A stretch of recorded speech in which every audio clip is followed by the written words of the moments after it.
Hey guys, and welcome to the wrap up. If you haven't been here before, this is the official Raptors Republic live post game show where we recap, we dissect, and we have some fun talking about the latest Raptors game. I'm your co host, Sahal Abdi, and tonight, as always, we have my co host here with me, Oren Weisfeld. Oren, tonight the Raptors were defeated by the Phoenix Suns 104 to 100. Down to the wire game. I enjoyed that ending point.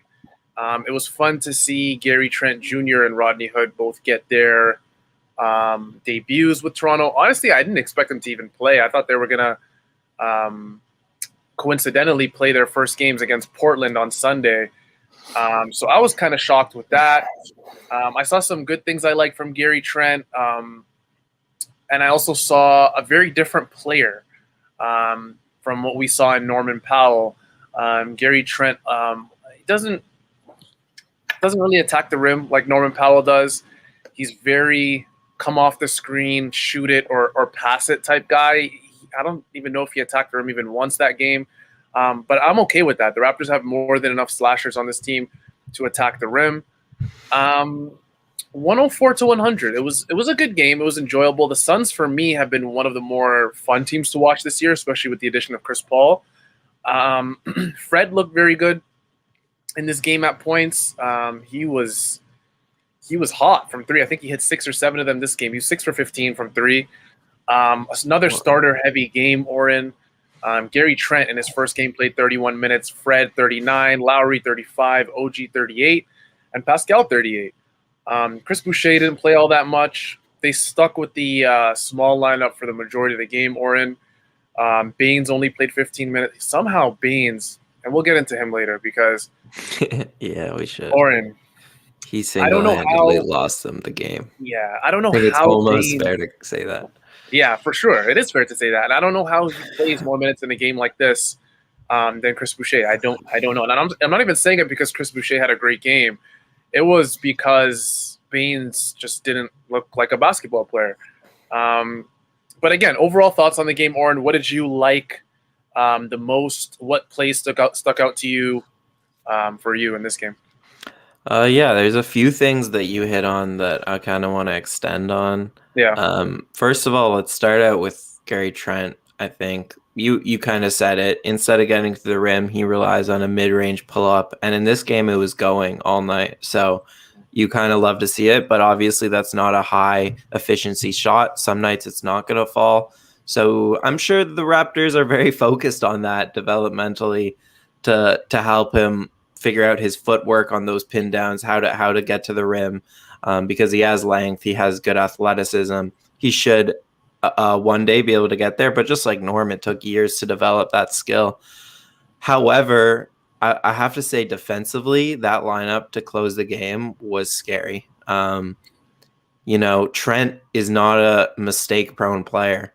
He's just he's in the right place at the right time. Yeah. Whether he was on Chris Paul, Devin Booker, or Mikal Bridges, he was staying in front of his man, which is crucial in this Raptors defense, not allowing dribble penetration. And already pretty good team defense, even though he's so new to the system, and it is a weird system to learn. So yeah. I was, they stopped Phoenix down the stretch there. The problem was they couldn't score, but they really did not let Phoenix score in the last 4 minutes of that game, especially when that closing group was in it. So that was super. Like, I had a lot of really positive takeaways from this game. Mm-hmm. I know that we are like past the point of moral victories and they need to start winning games very soon, but this was always going to be a tough game. This is the number 2 team in the West. So yeah, do you have anything else to say on Trent? Because at least defensively, I love the look of that closing group. My goodness, like Gary Trent, like you said, he doesn't really make mistakes. There's a lot of players in this league, Oren, who are active defenders, but not good defenders, if that makes sense. A lot of they give me those, when people in movies and basketball movies, they slap the ground on their defensive possessions. That's the type of vibes I get from a lot of players. Gary Trent is a very passionate and energetic defender. I don't get that vibe from him at all. Like, what you see from Gary Trent Jr. is what you get. Like almost every single play where I just zoned in on him and watched him, even off ball, he looked like he was determined to disrupt the play. Almost every time, he wasn't scared like of the challenge of guarding Devin Booker. I mean, the Portland Trailblazers in the bubble put him on LeBron, so I mean that's probably the biggest player he'll ever see in his career. So being on Booker, in comparison to that, is like, sure, I can take this guy. And not to say by any stretch he shut down LeBron or anything like that, but he showed flashes of a very, very good defender. And in this game, I can see why now Nurse looks at this guy and says, if it's not OG and if it's not Fred, I can feel confident putting Gary Trent on a Chris Paul, on a Devin Booker, really just anyone in that 1 to 3 category. Remember, he's bigger, Oren, than Norm Powell is. He's 6'6". And I was shocked by this, by the way, because, again, I watched him at Duke a lot. And my assumption is that just by how he looked on the court was that he was around 6'4", I want to say. And maybe his playing style a little bit just because he wasn't as aggressive.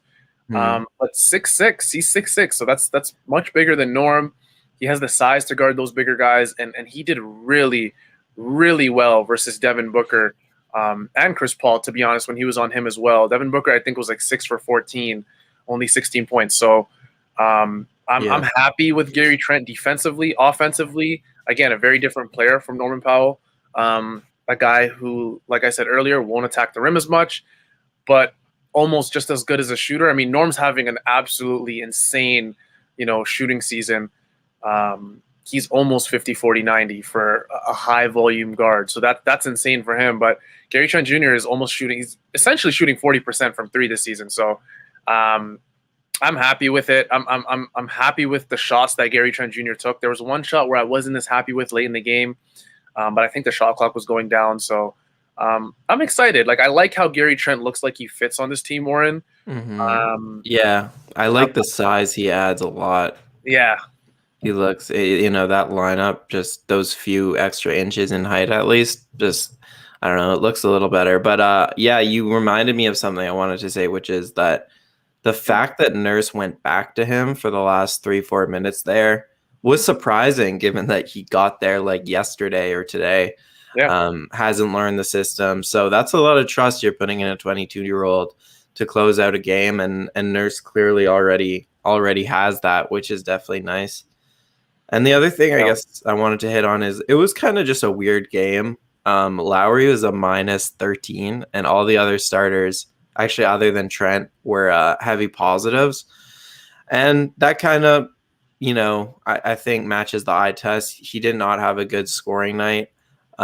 Defensively, he was good, but he wasn't propping up the lineups that you expect him to prop up. When him and OG were sitting in the third when the Raptors went on a bit of a run to get back in the game. And then they came in, but it's hard to tie it to Lowry when you also have Aaron Baines, who's a -5, who was tied to Lowry in that stretch in the fourth where the Raptors basically lost themselves the game. And like usually I'm pretty we're very nice to Nick Nurse on this podcast post-game show. I think we in general think he's a really good coach. I don't get the slander for most of the season that people have kind of blamed him. But this is a game where I blame him a little bit because I couldn't for the life of me figure out why Baines was playing so long. And then as soon as Boucher came in for Baines, they turned the game around, right? That was the end of the 100%. Yeah, and it was Boucher getting the 2 buckets in a row before Phoenix had to call a timeout because he's just so much less like easy to target in the pick and roll than Baines. He's better at the cat and mouse game. He can switch if you want. Because anytime Chris Paul had Baines on him, it was game over. Baines is like, I don't know why you're trying to contest a 3. Just drop back, my guy. Like, oh my. At least play smart. Yeah, that was one part of the game that just annoyed me all game was the fact that Chris Paul on pick and rolls was just destroying Baines. He was abusing him, and so I, from his mind, he was probably thinking like, why is this guy still in the game if we could take advantage of him like this? It made absolutely no sense to me. And I know the Raptors went 9 deep in this game. Utah didn't play. Again, Terrence Davis and Matt Thomas both traded to the Sacramento Kings and the Utah Jazz respectively. So they're obviously on different teams. The rotation's going to look a little bit different. Stanley Johnson didn't play. Obviously, Jalen Harris didn't really get PT in this game.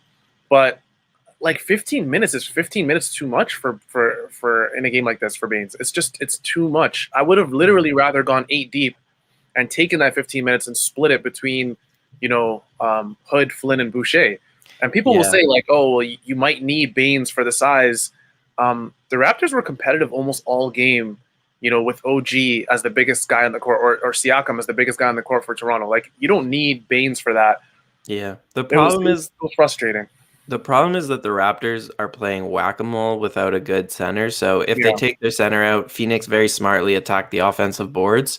And that's how they were either going to Ayton in the post or attacking the boards when the Raptors were small. But then when they were big, they were just attacking in the pick and roll.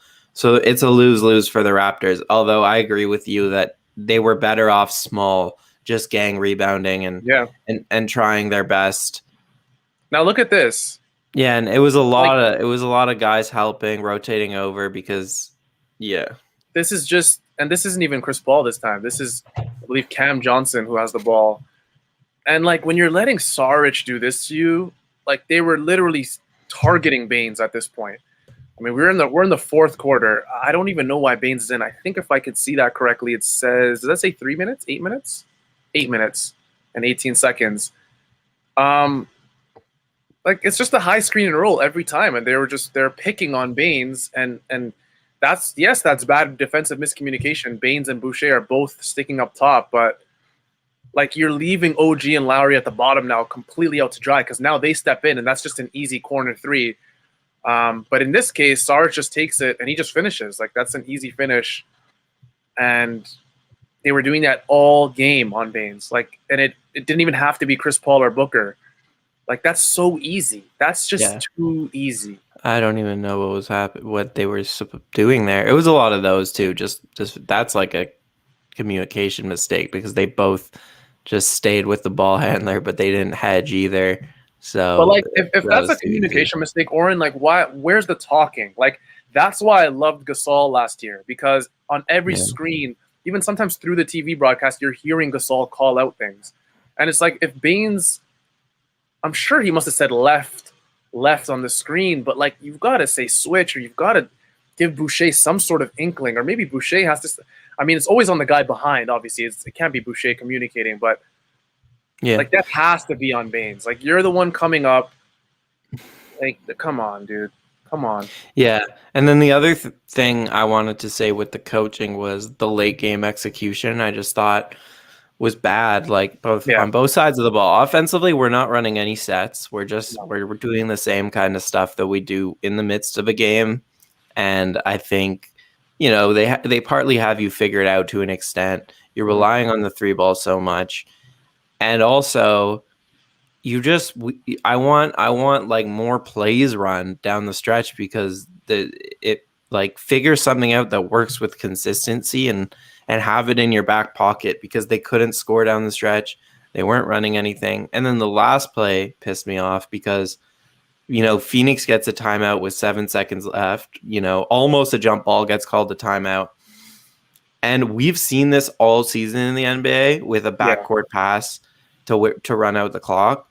So like, at that point, I think you should play a zone almost where one guy drops and watches the rim, and one guy is very weary of the other end of the court, like the backcourt violation type pass that isn't a backcourt violation in that situation.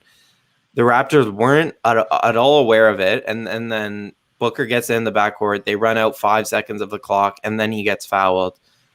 And he's your best foul free throw shooter. So I just did not like that late game execution. I thought it was a very winnable game. So it was disappointing, but I think there's a lot of positives. Like, if we go through some of the players today, a lot of positives for sure. The core three I thought were great. That's just what we're going to call the young boys now. And I know. And this Oren was the last play of the game. I mean, talk about all NBA first team level defense on OG. And this is not just this possession. The last 2 minutes of the game, OG made it a mission to stop every single guy in front of him. And as you can see in the corner, Gary Trent sticking on Chris Paul. I like this. Like, I like that we don't have to always rely on, Kyle, Fred, and OG to pick up everything. Now we have a legitimate defender in Gary Trent who can give Kyle a break, when he starts turning up the offensive load late in the game. this was incredible. This was a simple isolation that Devin Booker, you know, if you're a Suns fan, you like this. Devin Booker is one of the best ISO players in the game, and that's just picture perfect. Of course, they get the offensive rebound. And yeah, it's a story of the season. Yeah, it's true. Offensive rebounds taken. You know, look at that. That's smothering. There's no way Devin Booker stood a chance. And this was also on Kyle Lowry, which, like I said, is a weird game, but it was Kyle's rebound on the weak side. Does Chris Paul get touched here, Oren? Does Chris Paul get touched on this play? That's what I want to know. No, but they didn't call a foul. They called a timeout. I know. Oh, yeah, I don't know why. And I know Nurse was yelling for a jump ball. Obviously, it cuts off there. Yeah. You know, the biggest call of this game, you know, not to be a Raptors stan, the biggest missed call of this game was the out of bounds off Saric that just somehow they didn't. None of the refs, you're telling me? None of the refs saw that he was clearly out when he touched the ball.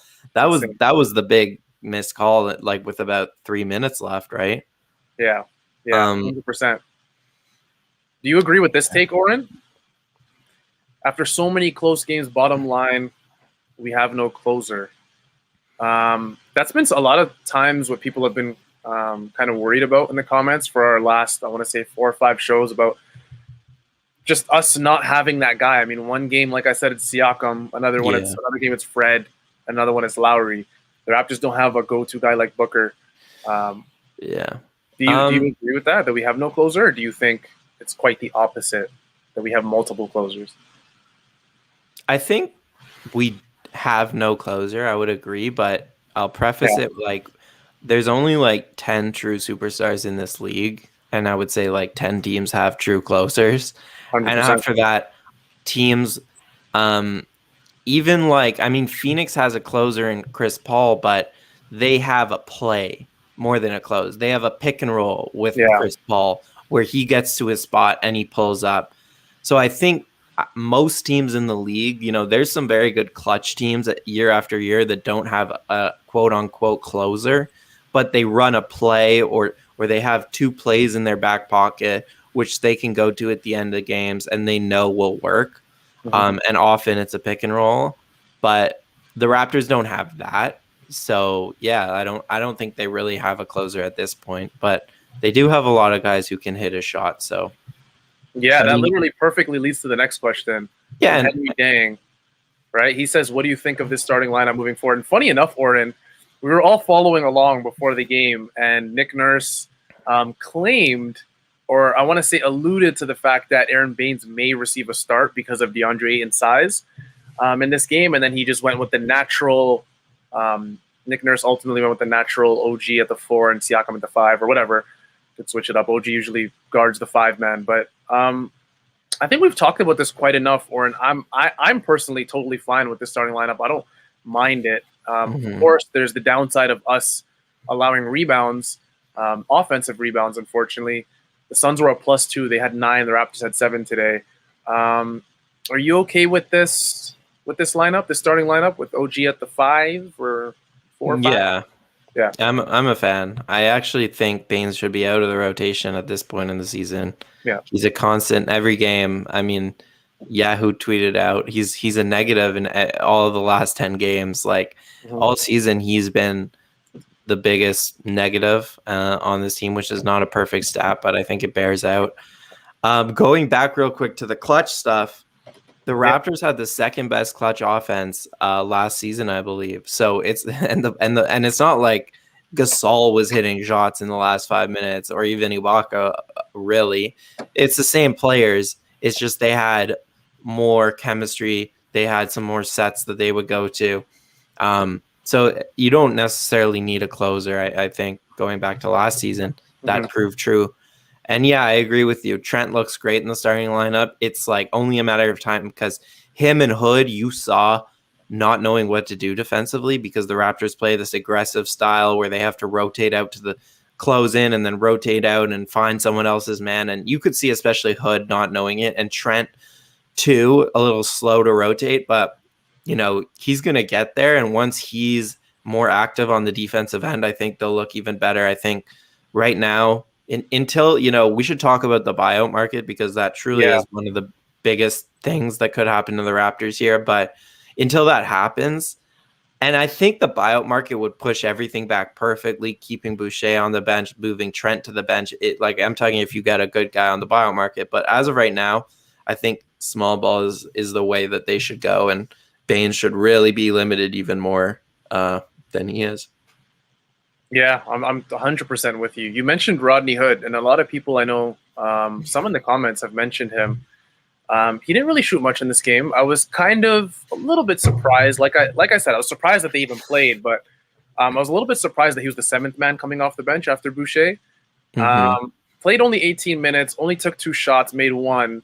The shot he did make, by the way, was very nice. I'm going to try pulling it up. But before we get there, do you think Rodney Hood, as he learns, the system a little bit more, learns sets, the defensive rotations, the things Nick Nurse likes doing, do you see his role increasing as the game goes along? And what did you think of his time on the court? Yeah, I thought he was kind of similar to Trent in that he didn't really make mistakes, but he was also pretty passive on the offensive end. But I think I really liked Rodney Hood pre-Achilles injury.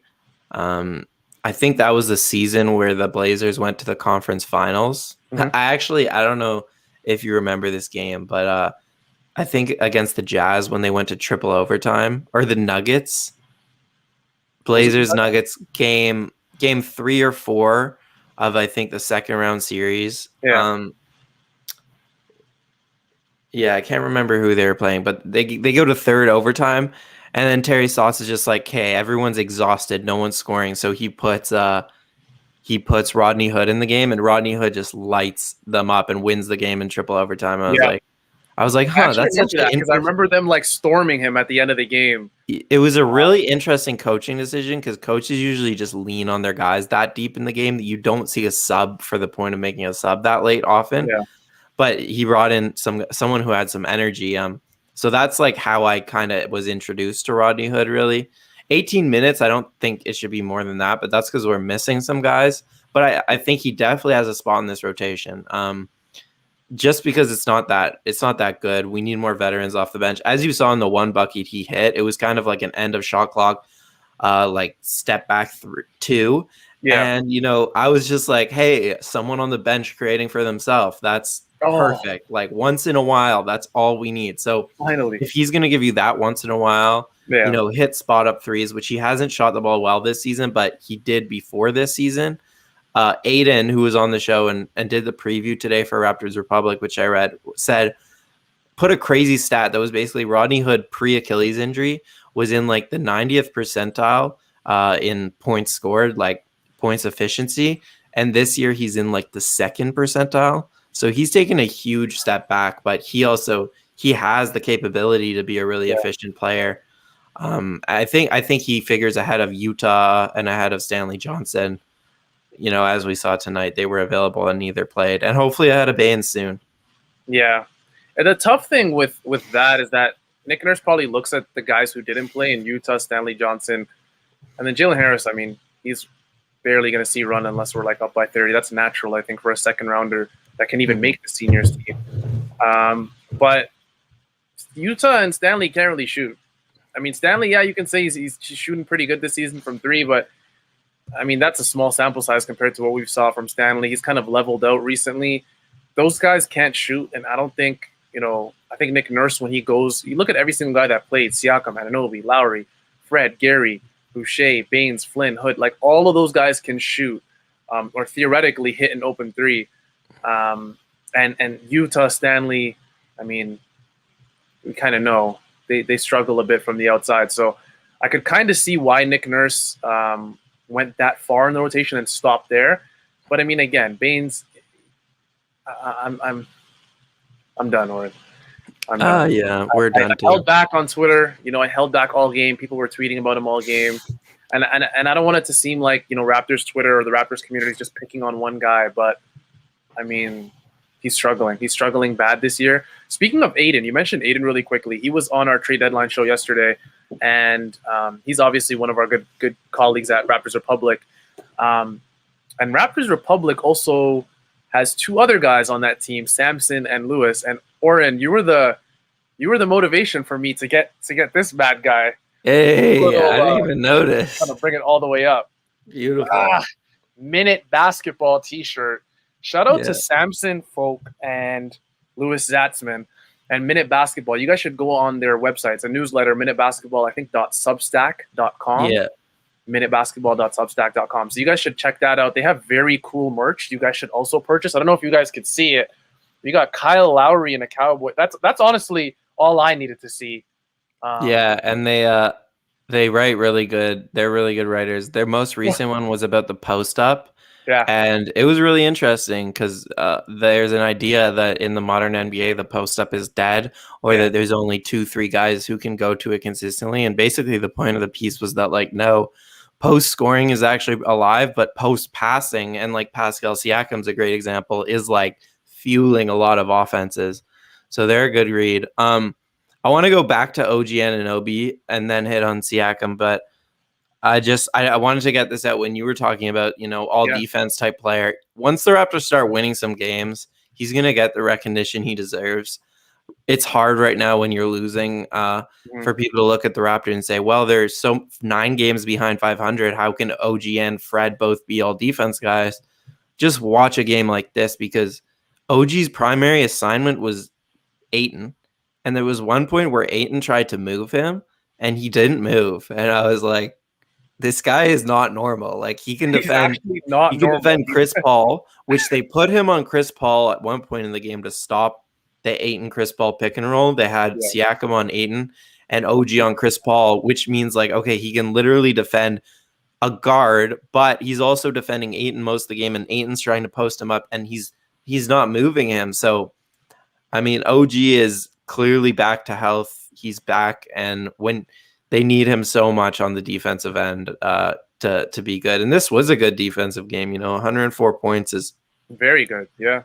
Good against such a potent offense. And then I'm going to pull up this clip of Siakam right now. But I mean, the thing that, he went 0 from 6 from 3, which obviously sucks, but he also had 11 free throws. He was getting to the line pretty much at will. 6 assists, 11 rebounds, and 26 points. I thought he was probably the best player on the floor other than Chris Paul all night.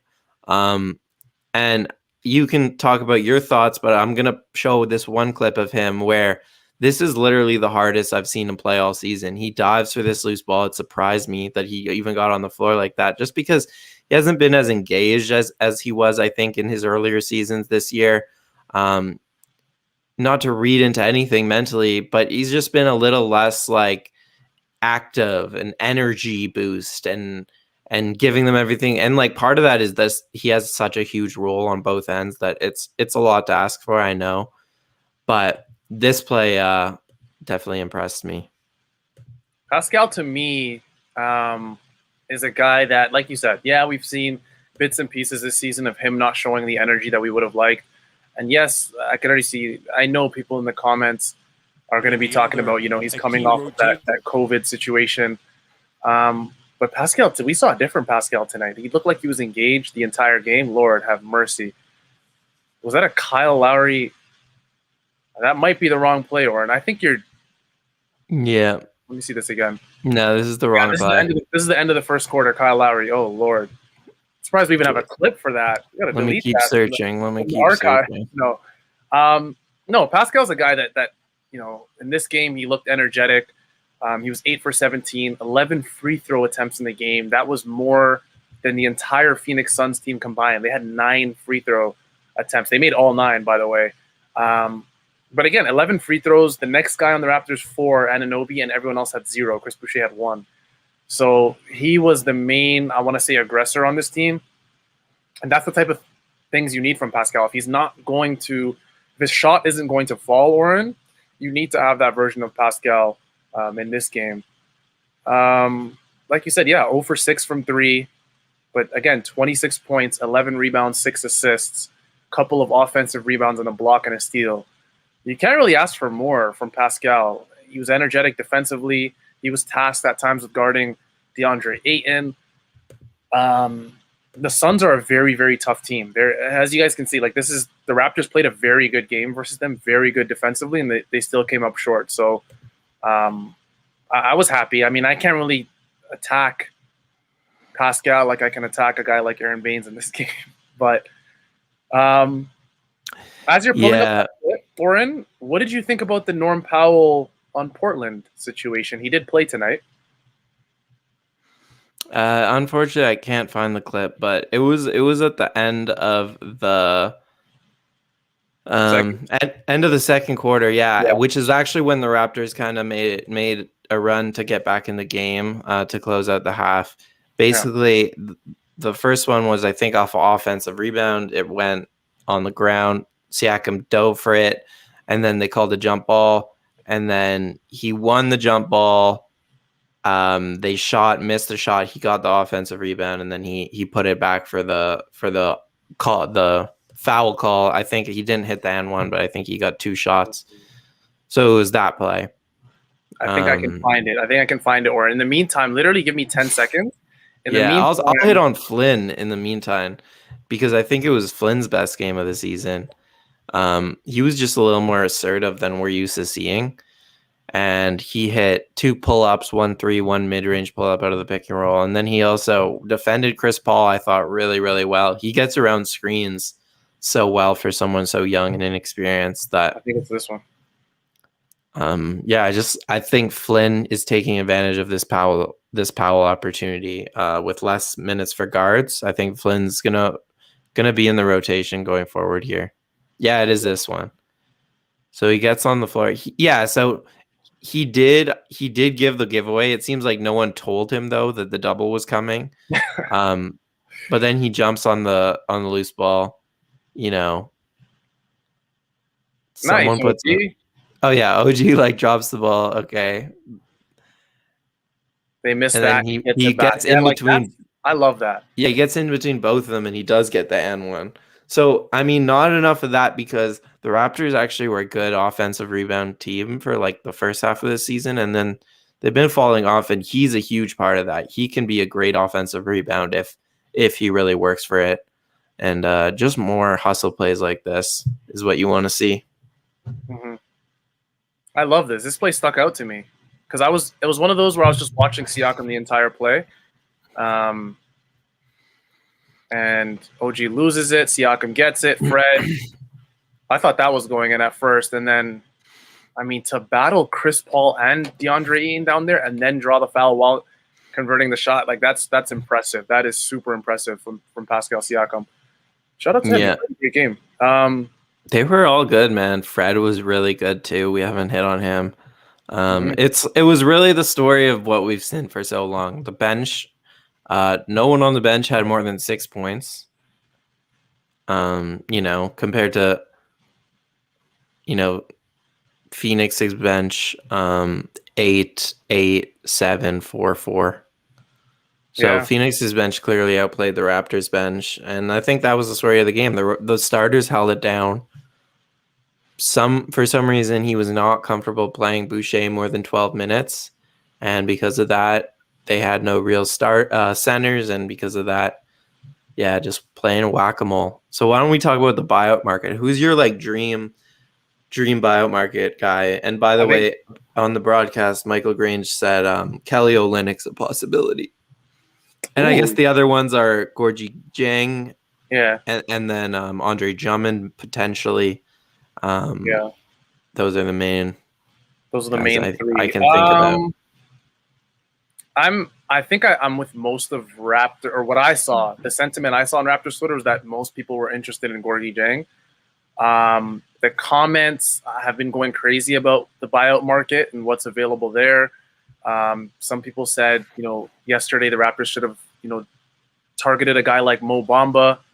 A lot of people are saying that, surprised in the comments. I didn't really see that report, but I'm going to go with Gorgie. Like, I'm a big fan of Kelly Olynyk, but he doesn't really address what the Raptors need in terms of just size down low, rebounding, just being a presence down low. And this isn't necessarily to say Gorgie is going to come in and completely change things, but he can be a much better rotation piece than Aaron Baines has been for this team, it's one of those things where it's like Gorgie doesn't even have to be great, just be better than what the Raptors currently have. And again, he got waived by the Memphis Grizzlies earlier today. I saw a bunch of quote tweets on Shams and Wojnarowski's tweet. All types of fans who are interested in Jang. So, yeah, I'm a big fan of Gorgie Jang. I wouldn't mind Kelly Olynyk. I wouldn't mind him at all. Of course, he's Canadian, and I love how he's played on Miami the last few years. But it doesn't address what the Raptors need. I don't think Nick Nurse would really oppose having too much shooting on that team. You can never really have enough shooting. So if you're going to get both, then sure, that almost guarantees that Baines is out of the rotation altogether. But yeah, I'm all aboard the Gorgie Jang bandwagon. I don't think Drummond Oren is a possibility. I know Raptors fans have been talking about him for quite some time. He wasn't even in the reported, I think, 5 teams that Wojnarowski, I believe it was Adrian Wojnarowski, listed. If I can remember correctly, it was Charlotte, Lakers, Clippers, might have been the Hawks. This is for who? For Andre Drummond, the teams he was interested in. Yeah, I would be surprised if we got him, but like, why would he choose the Raptors? I mean, like, put your homerism aside, everybody. Like, Andre Drummond's not coming to a team that's, I think, 18 and 28. I think now. Yeah, that's struggling. Why? I don't think he is that over the Lakers. Why? Like, there are reasons. One is that he would start, whereas the Lakers, they could not guarantee him that, and even if they did, he's starting on Charlotte. Yeah, even if they, I don't know. That's true. Charlotte, he would start. The other thing is that buyouts are weird because it depends how much you get bought out for, like how much the team pays you and how much you don't get paid or they cut off your. But apparently, basically, like if you want, depending on how much your buyout is for, you can still illustrate a sign and trade with the new team you're going to, depending on how much like cap space they have to take you in or something. I don't know. Yeah. Okay. But yeah, I don't think it's a real possibility. The only real thing is like development system. He's still pretty young. He's like 28. And yeah, starting for sure. But Drummond would probably be my number one guy because I really like, I like the rebounding and I like the offense that he brings, but Jang would be nice. Really nice too. And I agree with you. It's a good point. Kelly Olynyk does not, he's basically Boucher. He doesn't, he's Boucher, but Boucher, I'll say, has been really ice cold from 3. I don't have the numbers, but he's in a rut right now. He hasn't been shooting the 3 ball well in the past few games. And when he's not scoring, the bench is an absolute, dumpster fire. So he needs to get back to his form. Yeah, Chris Boucher. It was a matter of time for Chris Boucher. That guy was shooting near 50% from 3. It felt like for the entire year. This is such a nice tweet. Yeah, I was about to bring that up. I don't know if I feel like you were so into finding that Siakam play at the end of the second quarter. I brought up Norman Powell. I gave up. 22 points. Yeah, he had 22 points, and they won. Shout out to Portland. No Dame Lillard. They beat the Orlando Magic 112-105. Now they're 27 and 18 on the season. So shout out to them. Norman Powell, nice debut. 36 minutes. He had 22 points. So good for him. Nice. Yeah, that's great. I think I love the fit for him. The more I thought about it, when we did this originally, I was like, I don't really get it because the defensive issues. But in terms of like a stable environment, Dame and CJ being there is just such a good leadership organization for that. It's like you're leaving the Raptors and going to a very similar situation with Dame leading that team. Yeah. And then you run strong side actions with Dame and CJ, and then if Norm's on the weak side spotting up, it's over for a rotating defense, which is kind of what he's done on the Raptors without even 2 scorers that potent. So those guys, so much gravity goes to whatever side of the court they're on that Norm's going to have a field day, I think, attacking rotating defenses over there. Yeah, defensively, I still think it could be some issues, but it's a pretty good fit, and he's going to get paid, and he's going to have a choice of where he wants to go, too. So, yeah, good for him. With that team, there's an imbalance on the roster. But again, I like how it fits, but there's also that defense offense imbalance, which is unfortunate for them. They do get Yusuf Nurk. They did get Yusuf Nurkic back today, and I saw that. The only reason I know that is because he's on my fantasy team. So shout out to Yusuf coming back. I think from a broken wrist, if I'm not mistaken. He's I hope Dame's not playing. Yeah, I know. I think he only played. Let me check. 19 minutes, 8 points, 8 rebounds. Yeah, like. Man, I would kill for a Nurkic on our team, man. Oh, I mean, Nurkic is incredible, so that's not happening. But so something kind of interesting is this was like, it would have been nice to win for sure, but no one really expected this to be a win. And then Sunday's game, if Dame is out, then you hope you can get one of two of this in Sunday's game, especially if Dame is out. But after that, let me just read out the Raptors' schedule. They could, after what they've done in the trade deadline, it's pretty clear that this team is not tanking, at least to me. So they want to make a run for the playoffs here, and this is their upcoming schedule. So the Pistons, the Thunder without SGA, the Warriors without Steph right now. I'm not sure if he'll be back. The Wizards, the Lakers without LeBron, the Bulls, the Cavaliers. Yeah, the Bulls, the Cavaliers, the Knicks, the Hawks, the Spurs, the Magic, the Thunder without SGA. And then it gets a couple Nets games. So, I mean, that's what? That was in order? Yeah, dude, that's our upcoming schedule after Sunday. So we got about 8-10 games here in a row that are all winnable. I tweeted this out because I was just like, especially with the injuries to Steph, LeBron, and SGA, those games are much more winnable. And I'm sure, the front office isn't stupid. When they made the decisions at the deadline, they knew the upcoming schedule. And all that really matters is that this team has a groove going into the end of the season. Yeah, for sure. I'm totally shocked. I did not know it was such an easy schedule, especially when you factor in all the injuries that are taking place around the league.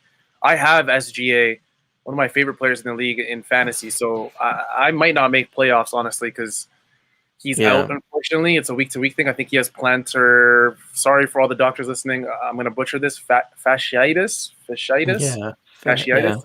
That's good. Good stuff. That's good. I almost feel like my conspiracy take is that they're just saying that so they lose games because he's been too good for them this season. But hope he doesn't have it. I also roster Pokusevski on the OKC Thunder, and he's been playing a whole lot. So it's like at that point, once I saw that, I'm like, okay, so now I know OKC really doesn't care. They're really not valuing winning more than, I guess, getting their guys along, right? Maledin, I believe is how you say his name. Theo Maledin. I rostered him. I feel like I had all the OKC players on my fantasy team.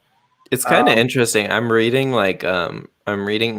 Tanking to the Top, which is a book about the process and like the 76ers and Sam Hinkie's time there.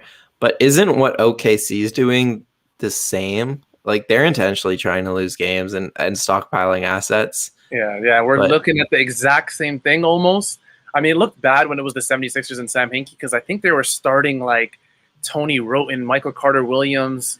Yeah, and they did bad by players too, by like not telling them anything, and agents got really mad. So, we'll see how long this lasts in OKC, but it's similar. What do I've been like doing this, so I've been really interested in the 76ers recently because of this book, and I was listening to the Rights to Ricky Sanchez podcast. Nice. You know about those guys? Yeah. And they were like, they were happy with the 76ers deadline, and I was very surprised. Wow. Because they have this Hinkie mindset where you take as many bites at the apple as possible. You take as many opportunities to win a championship as possible. And, I disagree just because I think since Hinkie, got in and now the NBA's changed because you need to go when you have a window, you need to go for it because superstars, Joel Embiid's contract is over in 2 years. He could walk. Superstars are walking now, and they weren't in the 90s or in the early 2000s. So I think that's the biggest difference between taking multiple bites at the apple and, if you getting Kyle Lowry when you can. And I think Brooklyn's going to be better next season. If anything, they have the same big three and they'll have an off season to get a center and do something. So I'm surprised that Philly fans seem okay with what they did at the deadline. They paid 3 seconds and Tony Bradley for for a 30. What? How old is George Hill? George Hill is 34, 36, 35, 30, 34. Yeah, I don't think George Hill is as good as they think he is, but we'll see.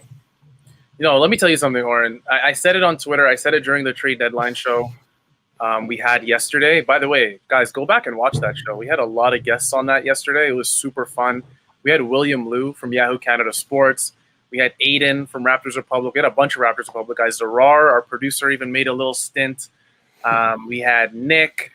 We had Louis Zatzman. It was a lot of fun yesterday. We had tons of fun during that live show.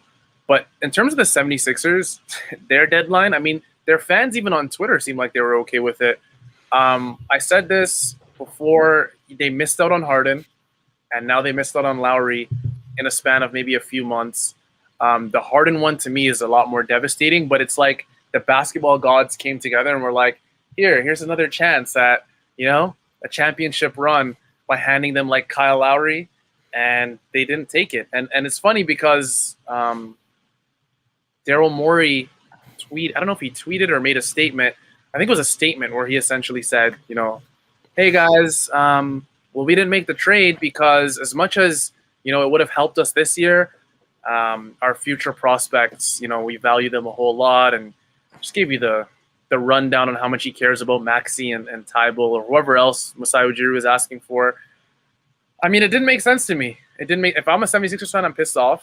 But again, who knows? If a 76ers fan's watching this, they're probably calling us biased.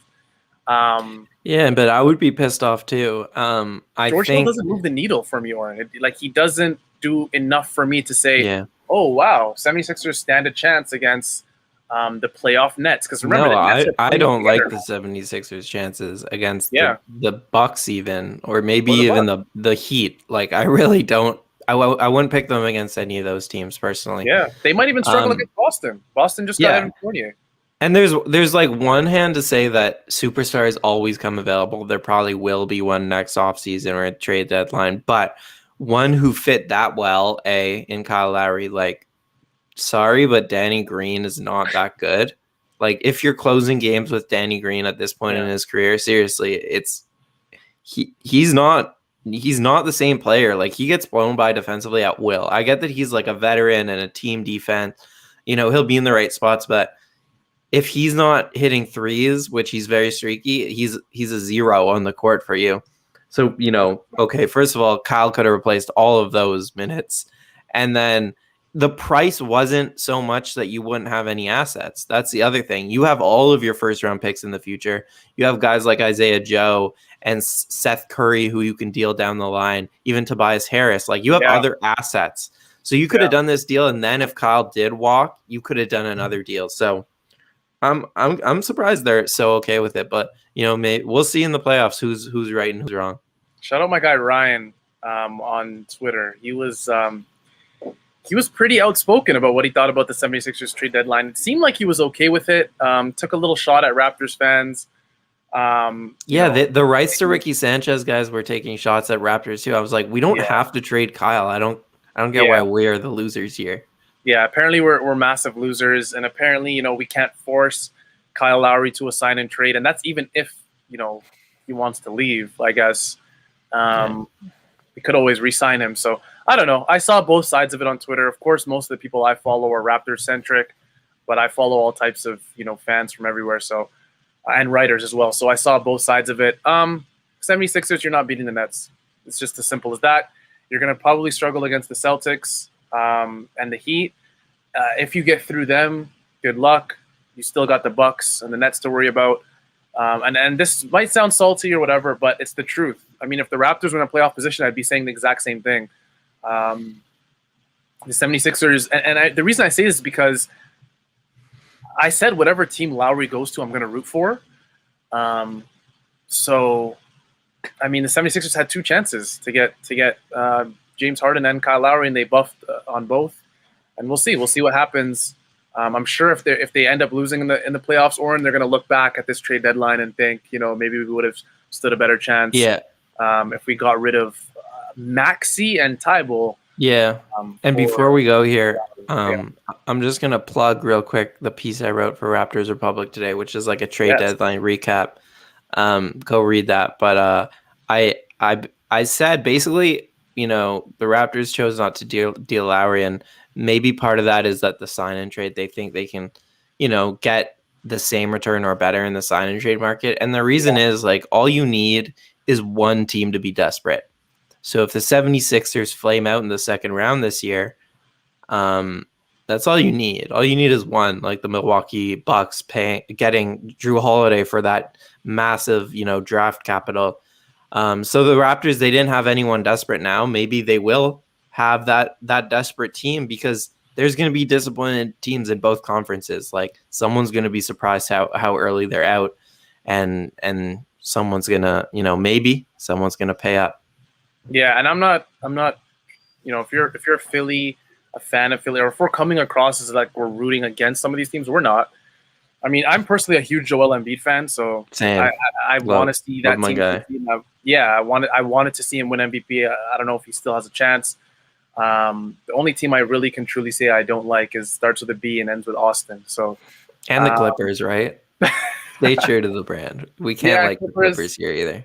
I'll always have that little love for that one guy on their team for what he Surge for in 2019. Oh, Surge, yeah, Surge, Surge, yeah, Surge, same, yeah, same. Essentially, Surge. Same. I dislike the other guy. He made a mistake. Yeah, he made a. We don't speak his name anymore. No, he's the Voldemort of this live show.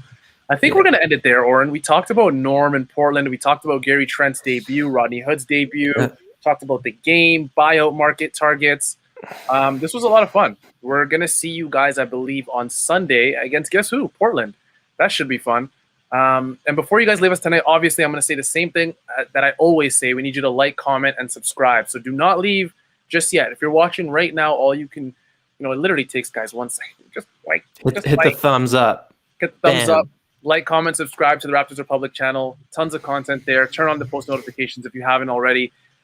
We also want to thank our sponsor. Quick thank you to Arif Qureshi from Remax for supporting the show.